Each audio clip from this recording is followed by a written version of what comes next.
Okay, this video tutorial, my first in fact, is going to demonstrate to you how to design a very simple 16-page portfolio or brochure in Adobe InDesign, CS 5.5. So just to show you an example of what it looks like, this is hopefully how it'll end up. That's the front cover. And this is a make-believe character called Claire Hodge. This is page 2 and 3, and you can see we have a photo of Claire plus a little bit of a blurb. And then of course we go into the next double-page spread, 4 and 5, 6 and 7, 8 and 9, 10, 11, 12, 13, and we've got 2 columns here of text. 14, 15, and the last page is the back cover, which has Claire's contact details. So it's a 16-page spread deliberately because when you design a book or magazine or any type of multi-page document in InDesign, printers prefer if the pages are made up in multiples of 8. It's more economical, and therefore it also divides equally into front and back cover plus all the contents pages, but I'll explain that later. Alright, so before we begin, let me just get out of Acrobat. It's really important if you design anything in InDesign that you have all your bits and pieces prepared earlier. In other words, the images that you want to use on the page, the text, you have them all pre-prepared. And for example, with the Claire Hodge portfolio, I have got a number of images, and you can see them here if I just go through. They're all TIFF files, high-res TIFF files, flat, saved in CMYK color mode. And these are the images that I'll be using in this tutorial. There's a photo of Claire. And then here we have some text files, which, look, these are basically typed up in Microsoft Word. That's what they look like. You can type directly in InDesign like you can with any Adobe program, but it's actually really important that you have someone to proofread all the text. And I just find it easier if you have text files that you can then place onto the page. So all these images are stored neatly in this folder.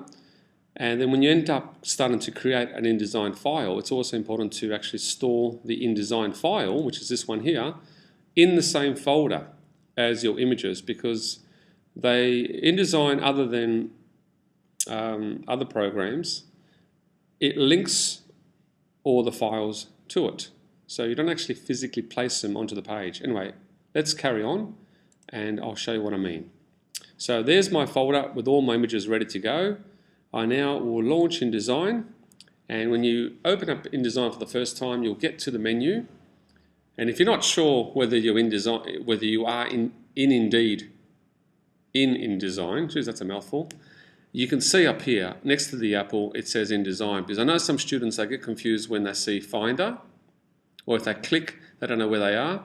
So just look for that little clue at the top that says InDesign, and then once you've launched the program, your first step is to go to File and New Document, or Command N is the keyboard shortcut.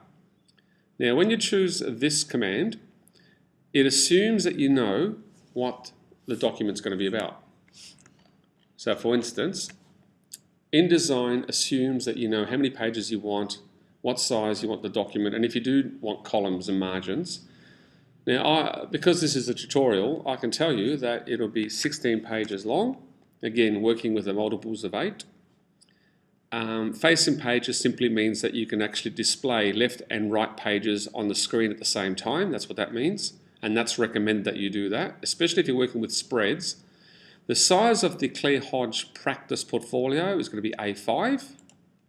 And look, it's automatically listed there in terms of millimeters. The orientation is portrait. And look, for now, we'll just leave columns and margins alone, but you can type in your settings for columns and margins, although I prefer to do it later on. Okay, we click OK. And I'll just zoom back out, and you can see that we have ourselves all the pages that make up our Claire Hodge portfolio. They're blank, of course, there's the front cover, pages 2 and 3, and if I scroll down, you go right down to the very end, which is page 16. Pardon me.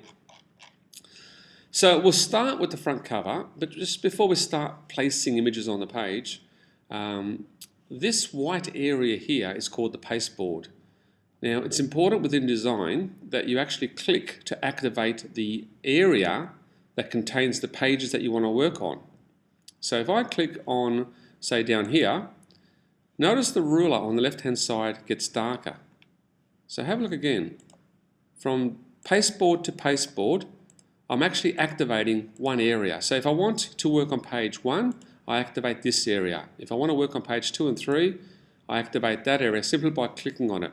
It's really important to remember to click on the area you wish to work on to let InDesign know where to put things as required.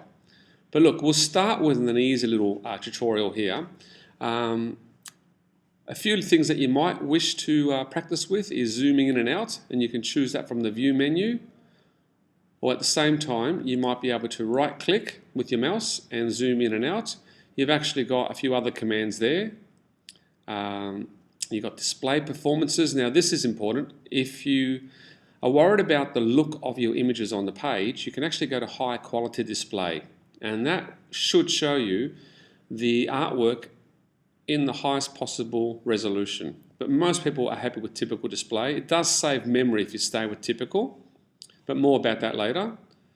And the other thing that you might find useful is this preview option. Again, when you click on preview, it hides all the guidelines and shows you a preview of what the book may look like when it's finished.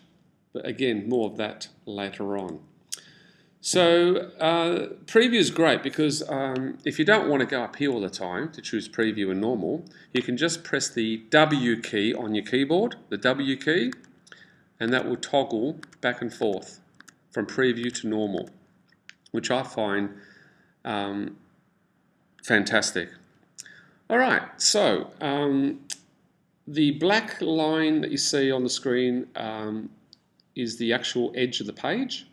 The pink or purple line is the margin box, and that's where all the content or the text will live.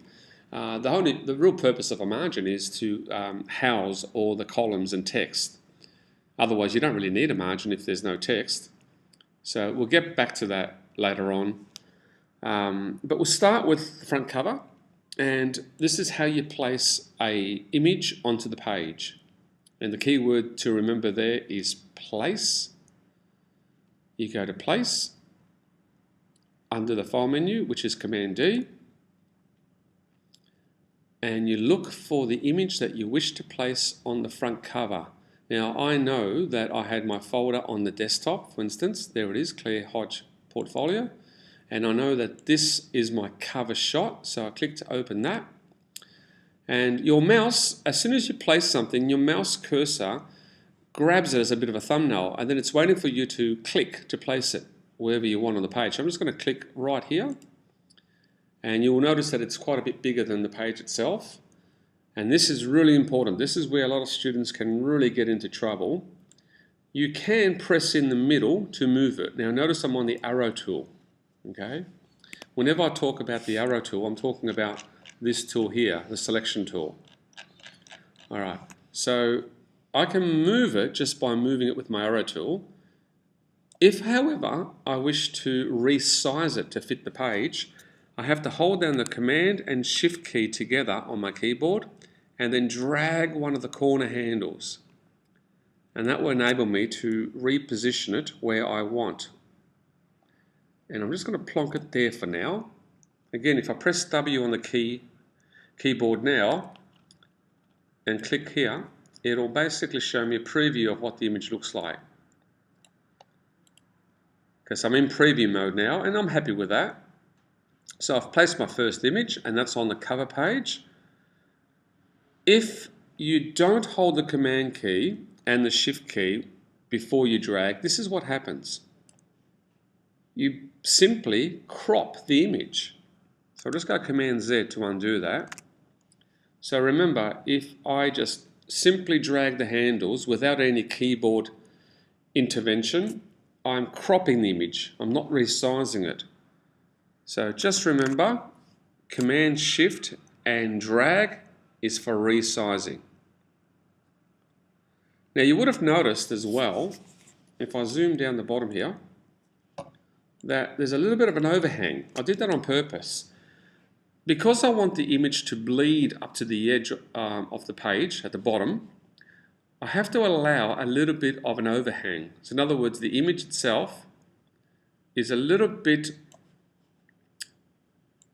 bigger than the page, and that will mean that the printer can guillotine the paper nice and flush, and I will be guaranteed that the image will bleed off the page.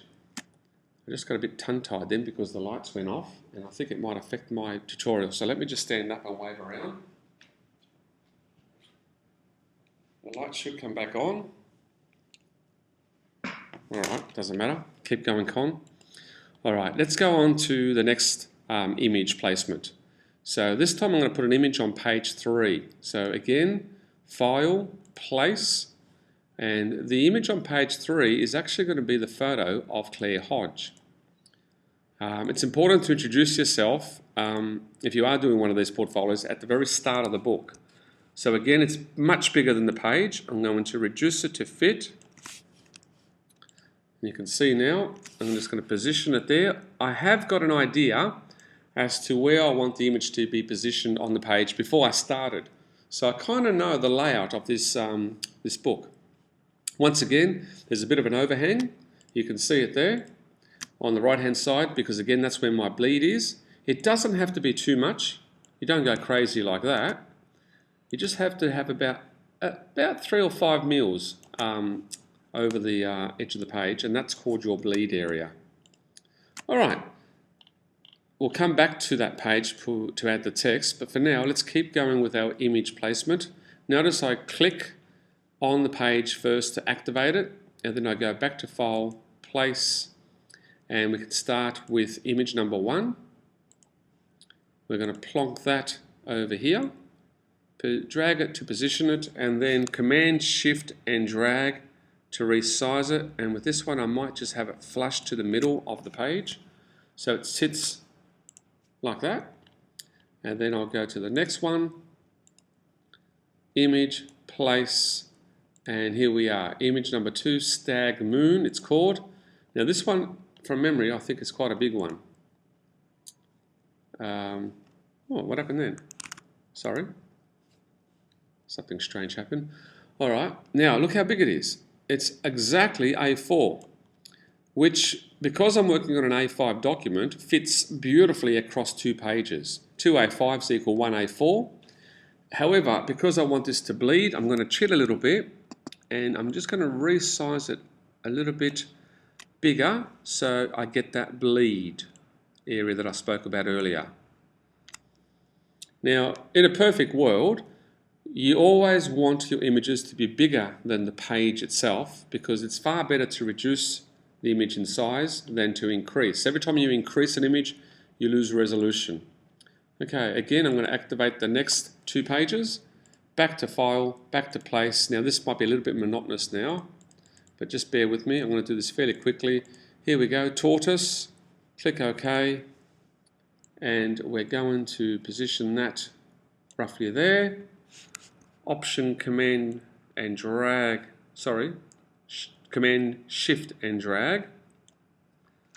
The problem with doing these tutorials at the end of the day is you get pretty tired. So if I start mumbling or talking in tongues, then you know why. A bit exhausted today. Long day teaching at TAFE. Right, the next one, now I might just go Command D, that's my keyboard shortcut. Okay, we're looking for the next image, which is this lovely piece called Trapeze. Okay, what you don't want to do is position your image like that, where the fold line, or the middle of the book, runs right through that girl's face. Okay, so positioning is really critical.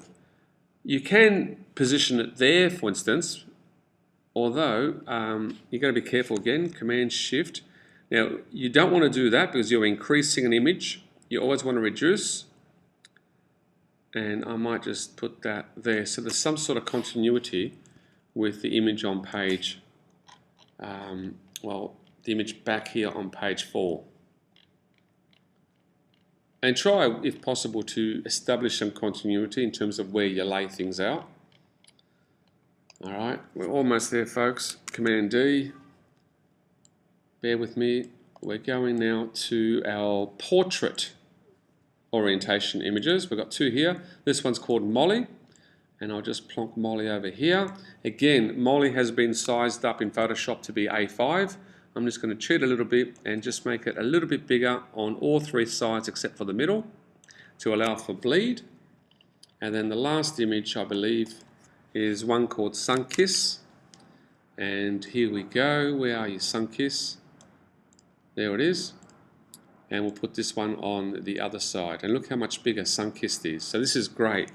This is what you want. You want an image that's really big. You can reduce it. No problems with reducing. It's far better to do that than to go up in size. Again, I'll just resize it a bit more. Command Shift drag. And it's beautiful. And then that last page, we'll leave it alone for now, but that's where you put your contents page, your contact information, which is a must be tied. All right, so that's looking pretty good so far. I've got all my images on the screen, on the page. Let's go back to the cover page. And this is going to be where I'm going to put the title of my portfolio, the title of my book, which is simply called Claire Hodge. And I would now click on the type tool. And for those who are not sure what I'm talking about, there it is there. It says type tool. You can even choose it by pressing on the letter T. So if you were on the arrow tool, which is up here, if I press the letter T on my keyboard, look at that, it goes straight to the type tool. Now with the type tool, if you've done this in Adobe Photoshop or Illustrator, it's pretty familiar, but I'll just zoom in a little bit so you can see what I'm talking about. And, oh, by the way, I just pressed down the space bar then to move the page. So you can do things like that. All right. So with the type tool, I'm going to press and drag and draw a small text box, something like that. And you can see the cursor blinking. I'm just going to type in Claire Hodge, 2 words. And of course, I don't want it to be small, so I'm going to highlight it and I'll find a suitable typeface. And for reasons that are only apparent to me, I chose Papyrus Regular. And then I chose a nice big size like that.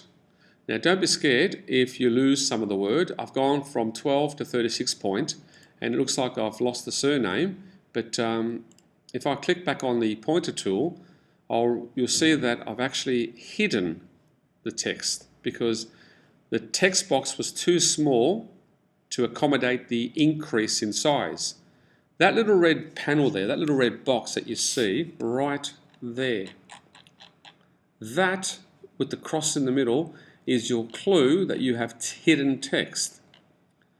So the way around that is you can just drag your text box and make it bigger in a horizontal manner and the rest of the word appears. So if ever you are typing in InDesign and you hide the words, don't panic. As long as you can see that little red box, you can stretch it out and make it bigger. Now I also like to operate the Command Shift drag technique here because I can then cheat and drag to make it bigger to fit the width of the page as I want it, which I find a little bit more effective than just trying to guess what size to make it. We won't worry about kerning or letter spacing at this stage, but I'm just going to put Claire Hodge there, and then I'll go to the rectangle tool, which is this one here, draw myself a little rectangle about so big. Again, notice that I've got part of the rectangle bleeding off the page. And let me come back to that rectangle later on to add color. And one more text box if I can. And that's just, I'm going to draw it down here. I'm just going to write the word portfolio. Okay, and this time I'll select it. You can select words by double clicking them or just simply dragging over the top. And this time I might choose something like Helvetica. a nice sans serif typeface. Here we go, Helvetica bold, and we'll make it 18. Now I'll just position that there for now, but I can play around with it later on in terms of letter spacing. So there we have page 1, the front cover, almost complete. And we'll come back and add some colour in a few minutes. Let's go to page 3 now and add that blurb about Claire Hodge. So if I now go to File and Place, the same way I place the images, I place text that's been typed up in Word. And here's the text file here. It's a Microsoft Word document about Claire Hodge. Click Open, and my cursor has turned into a little thumbnail of the text. I'm just going to click somewhere under the picture, and lo and behold, it places it roughly as I want it. I might just change the size of this text box by dragging it. I'm not resizing it, so I don't have to hold down the Command or Shift keys. I'm just going to drag it, and I might just put it there for now. I like to line it up, as you can see with the photo. So again, I'm happy with that. I can always come back and resize it. And let's go to our first caption. So I'm just going to, with this image here, this is called Seashore at Sorrento. So I'm going to take my type tool again. There it is, type tool. And I'm just going to drag a little box underneath. And I'll zoom in again. Alright, so you can see where I am. And this time I'll type in the title of the work. I think it's called Shoreline at Sorrento. I think it's 1R. And this is a digital piece. I can put in the size if I want. Not necessarily unless I'm selling them. And I can even put a little bit of a blurb about the artwork itself. So I might say, this illustration was used for a real estate campaign. Now, as I'm typing, you would have noticed that I've run out of room. In other words, the text box wasn't big enough, so I'm going to go to the pointer tool and just make that bigger. You can always drag and extend your text boxes as you go along.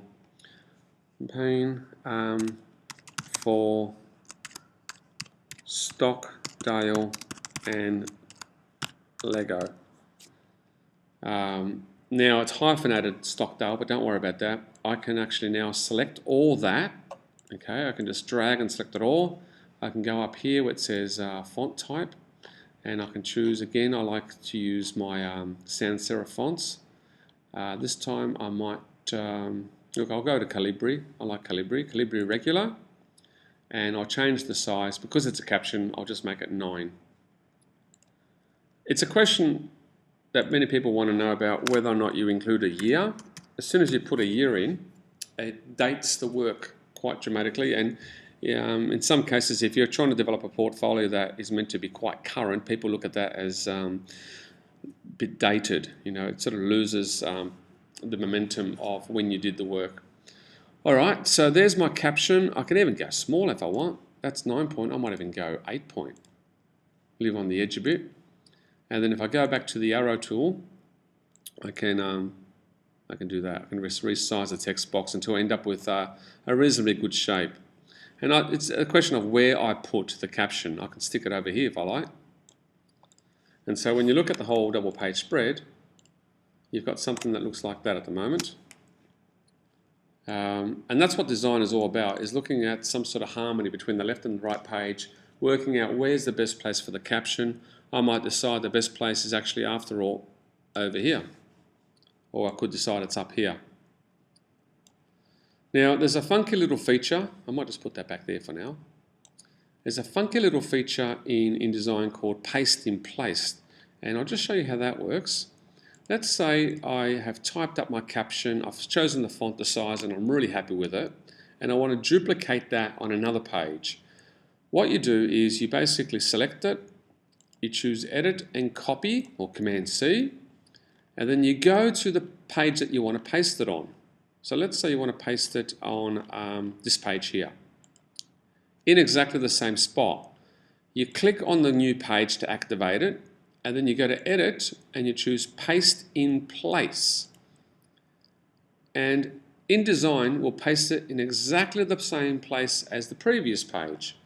The beautiful thing about that is, and I'll just zoom in, is once you've pasted it, because all your type specs have been chosen, you can then just change the information, the words. So this one was called Sunkiss. So you just highlight, and I know that it was pastels. You can even change the size if you knew it. I'm just guessing this, 12 by 18. And then you can change what it was about. Was used for a, whoops, sorry about that, for a book cover about gardening in the Middle East. There you go. Now that hyphenation is annoying me, so what I might do is get rid of it. The way to do that is you go to Type, you go to Paragraph, and down the bottom here it says hyphenate. If I uncheck that box, no more hyphenation. But then I end up with this lonely little word called a widow, which I don't want. So I can then make the text box bigger just a little bit and widow be gone. Alright, let's have a look at how that looks like now. Command, Option and 0 fits the spread back into the window. And look, I can move that down to there if I want. So it's not too bad at the moment. I will then jump across to this page here. And let's say, for instance, I want to put 2 columns of type on this page. Let's say there's a bit of a story that goes with this wonderful trapeze image. I will press W on my keyboard to go back to normal mode. And I want to now tell InDesign that I want 2 columns of type set up on my left-hand page there. So I go to Layout, Margins, and this is where, if I click on Enable Label Adjustment, any changes that I make from here on will be automatically adjusted. It's a wonderful new feature. Before I start typing in my margin box, I just want to focus on this little thing here. See that little chain? I want to unlock it because I don't want all the settings to be the same. So before you do anything, make sure you click on this little chain link and unlock it. Alright. And then for my top margin, I'm just going to guess and I'll make it 60 millimeters. For the bottom, I'll make 15. I'm just pressing Tab to go from box to box. The inside margin is typically bigger than the outside, only because you want to allow for that fold that happens with any magazine. So I'll make the inside 130 and I'll make the outside 115 to match the bottom. Notice that as soon as I type in a number, my margin area on the page is adjusted. Now I said I want 2 columns, so I type in 2, and the gutter is the space between the columns. That's typically anywhere between 3 to 6. So I might just make it, I don't know, 4 will do, and then click OK. So I've now set up my columns, and remember I had to go to margin and columns under layout to do that. So now it's time to bring in the second of my Word documents. I go to File, I go to Place, and we're looking for it. Here it is here. Open it, and this is important. When you've got columns on the screen, you click in the middle. Don't go near the edge, just click in the middle of the first column. InDesign will place it nice and snug between the left and right side of the column, and then you use that little window shade handle to drag it up. So this is a bit like using window shades. Up and down it goes. And you can actually place it comfortably in that first column. Now don't forget, we've got that little pesky red box, which means that there's text still to be placed. Every time you see that text box and it has a little red square, you click on it once and you can then reveal the missing text. And I'll just click in the middle of the second column and there it is. I've now placed the entire article onto the column, onto the page. And again, if I go to W for preview, that's what it looks like so far. And I might just show you it again. There you go. Not bad. Not bad at all. All right. So at this point, if you didn't want the columns to look like that, if you wanted them to look lower, bring back the margins, you can then go back to margins and columns and increase the top margin. So if I brought that up to say 70 or even 80, notice because I've got enable label layout adjustment, it automatically adjusts the columns. So I can go to town here, I can say, right, let's make that 90 and click OK. That's if I want to use margins and columns. It looks a bit odd at the moment because you've got these two lines at the bottom. The other way around it, of course, is you can just simply shift-click both columns and then holding down the shift key again, you just drag it up and position it where you want it. So you want to, again, create a bit of harmony between the left page and the right. So you could do stuff like that, but I might just leave it like that for now. And there's my two columns on the page. Remembering if I want to change the font or the size, I have to go back to the type tool.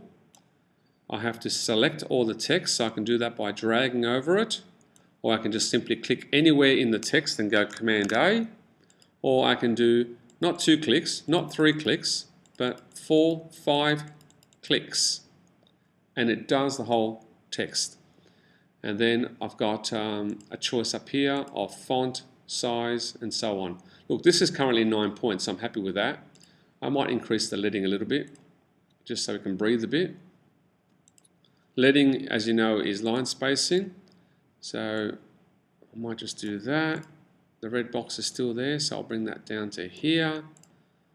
Bring that first column back down. And there you have a bit of leading. And I might just shift it up a bit.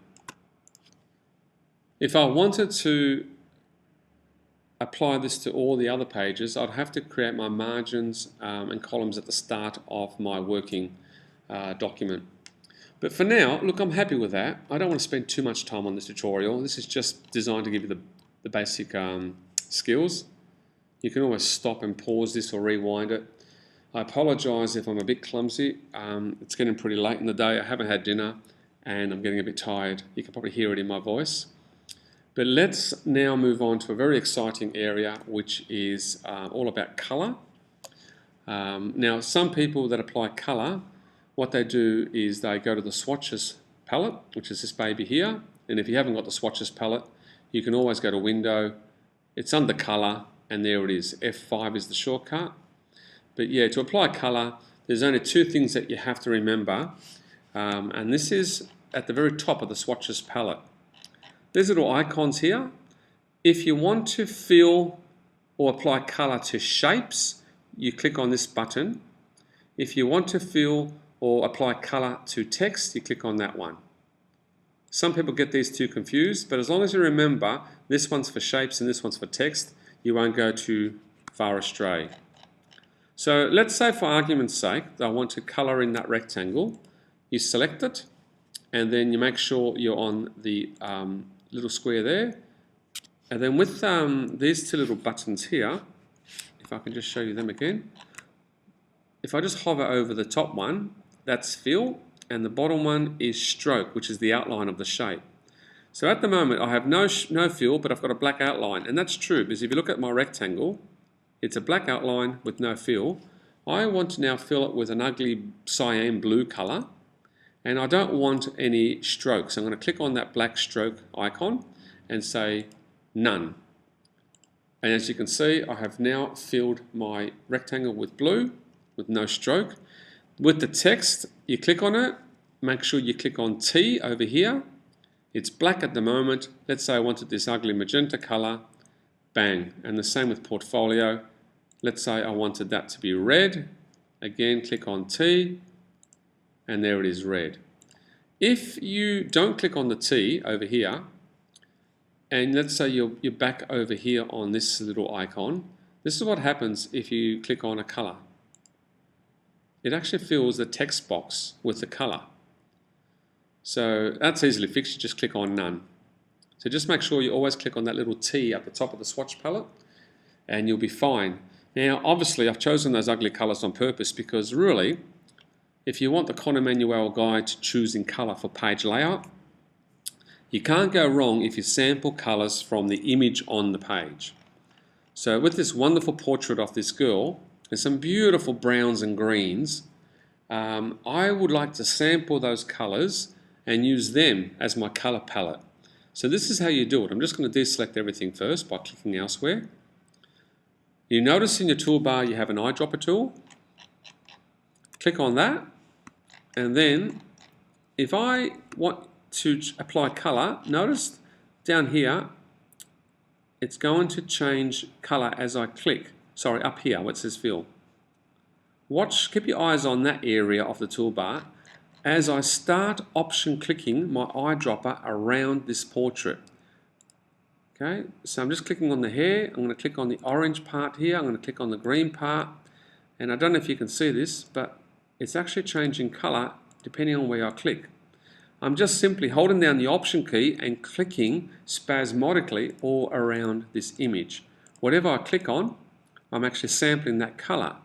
Let's start with this dark green. This like nice olive green.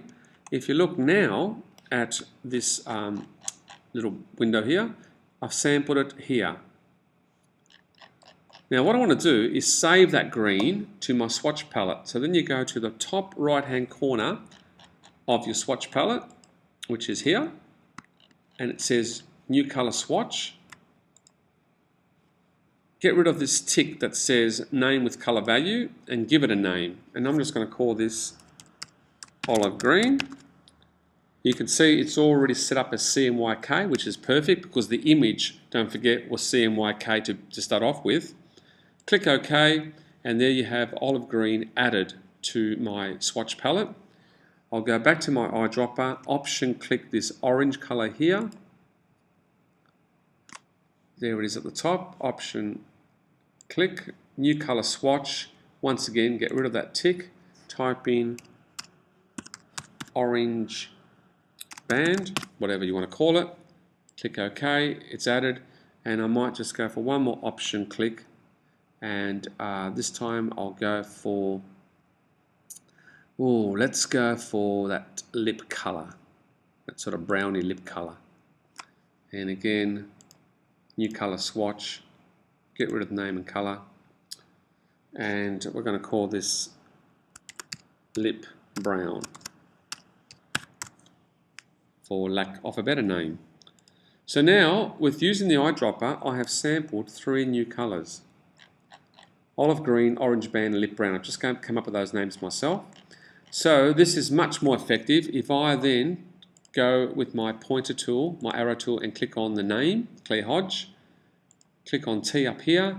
Instead of that ugly magenta color, I can click on olive green. Beautiful. And with that rectangle, instead of that cyan color, I might click on orange band. And with portfolio, again clicking on the T up here, I might go for lip brown. So I've chosen colors that are complementary to the image. Now we're almost there, folks. Won't be long. It's been a long tutorial. The next thing I want to do is bring in a nice textured background. So I'm going to go to File. I shall go to Place. And I have got a paper textured background already saved. Here it is, old paper background, and I'm just going to open it up and I'm going to deliberately plonk it on top of everything on the front cover. Whoa, look at that. It's basically covered everything. Now, if I position that, say, for instance, there. I might Command Shift and drag it to make it a bit bigger. I've covered everything because it's sitting in front of all the other elements on the page. All I have to do to send it to the back, pardon me, is go to Object, Arrange, Send to Back. And look at that, that's beautiful. That is my textured background applied to just the front cover. You can see all the other pages are still white. If you wanted to place something like a background on all the pages, then instead of doing this 12 times, I'll just delete that now. Where's the delete key? There it is. You've got this wonderful little thing down the bottom of your screen. If I just direct you to, not the dock, but down here, you can see here this little pop-up menu.